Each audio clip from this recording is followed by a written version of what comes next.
So I've been a runner pretty much all of my life.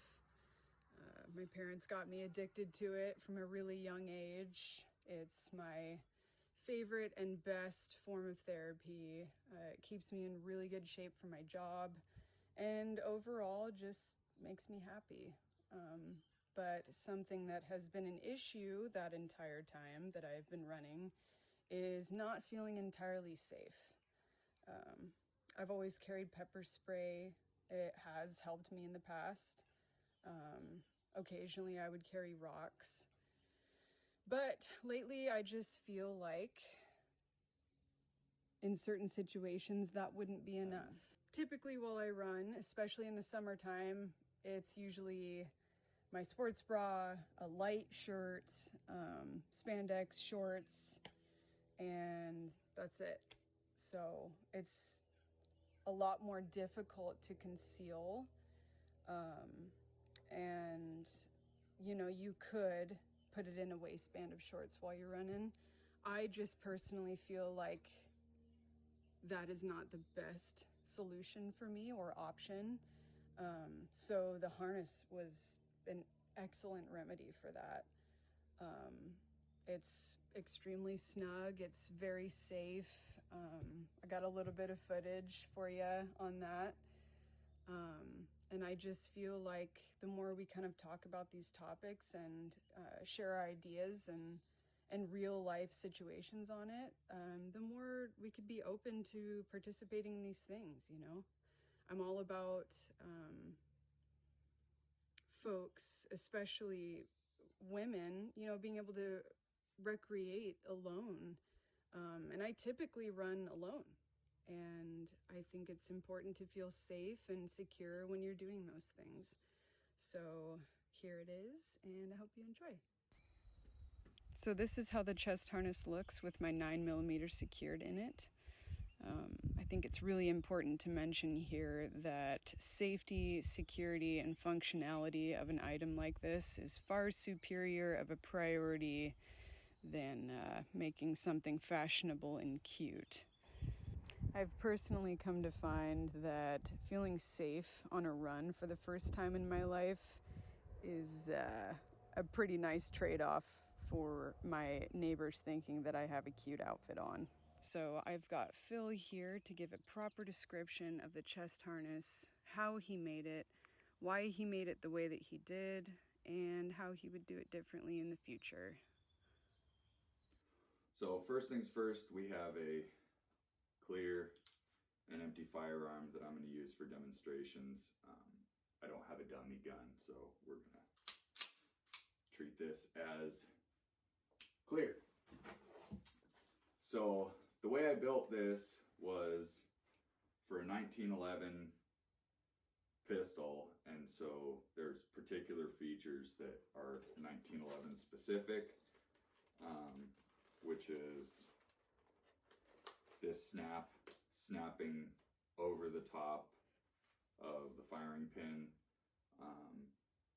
I could custom make one for really any pistol frame, but this one I made for Sadie's Commander. I had a couple ideas about it that I'm gonna do differently next time I build one, which is I had built this portion here to be detachable from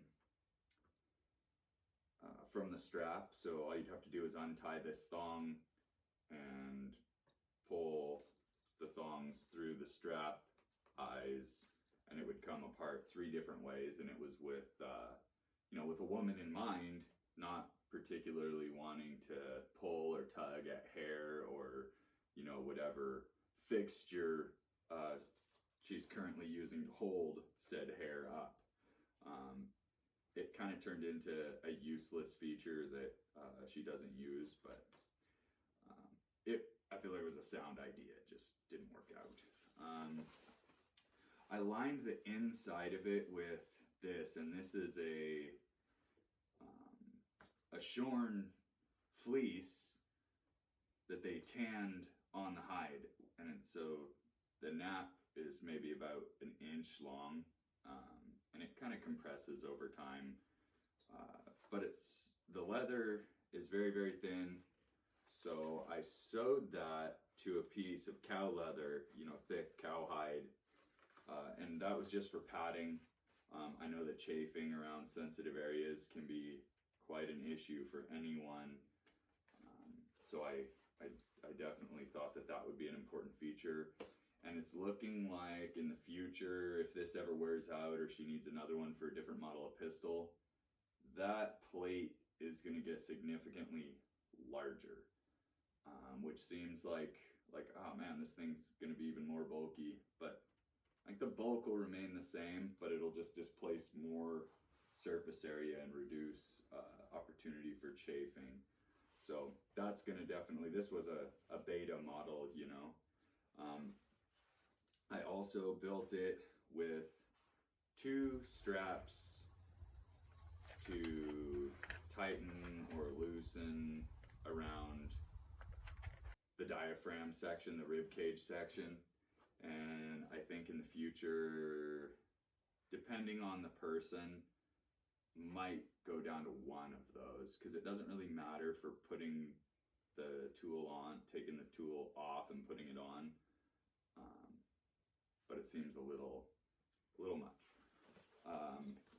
The rest was, I had taken a set of suspenders, just regular old work suspenders, and, you know, disassembled, cut them into straps, and sewn them onto this plate of leather that fits kind of between the shoulder blades and down the spine. Everything I tried to make as wide as possible to displace pressure as much as possible and kind of reduce pressure points and maximize the friction. And I don't mean like friction of rubbing, but friction to keep it from wanting to move and rub.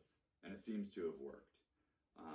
There's several fixture points that had to kind of be cobbled together because this was an experiment that would not be cobbled in the future, such as this. You know, I needed to make 2 straps come together as one, and that'll change in the future, but practice. This one was a test run. I didn't even know if she was gonna like it. So this is obviously left-handed. I'm not a lefty, but the idea of this was that hopefully her, you know, my wife being the user, she would get practice and figure out a way to get ready. Because I think in a situation where you need something like this, you're kind of gonna already be in a situation where you're backing away from whatever's happening. At least I've never been in a shooting, and so my estimation of what my behavior would be in a bad situation would probably be like, whoa, hey, let's get some distance here. But in that time, if I back myself into a corner or a place where I can no longer get away and keep my eye on danger, the next option is going to be to make ready my tool before it's an emergency.